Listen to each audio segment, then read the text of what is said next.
In the grand tradition of grand rounds presentations, it's appropriate to present a case in order to illustrate the points made in a lecture.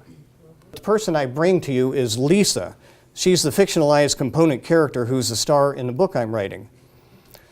I decided I wasn't going to do random anecdotes of people's experiences, but I'd rather put together a story from tragedy to triumph. This features Lisa, her best female friend Rachel, and her childhood love Jake.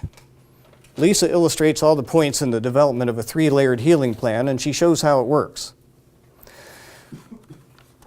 I'm going to leave it to you to check it out for yourself about Lisa's story when you see the book.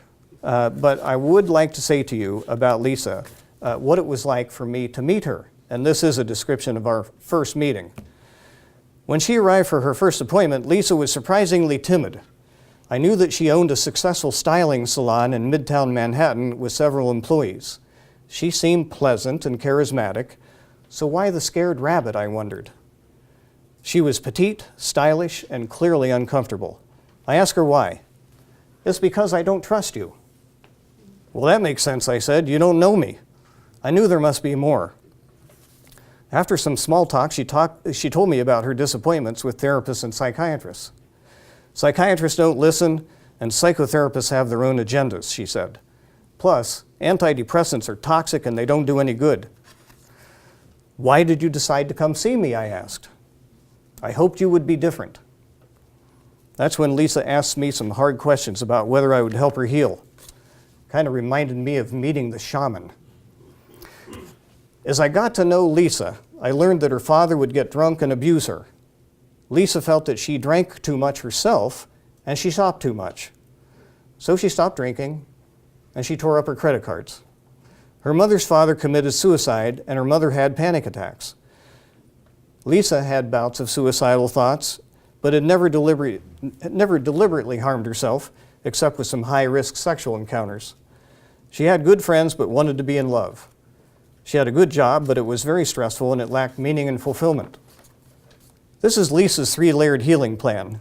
As with any healing plan, it is dynamic. It changes as the book proceeds. We have to revise it as healing takes its course and as situations arise. And I know this is tough to read, and I don't mean for you to strain with it, but I went through a whole healing plan with Lisa with the ABCs. Daily 3-minute gratitude ritual was particularly important for her. Mindfulness, fortunately she was very well versed with yoga and meditation after yoga.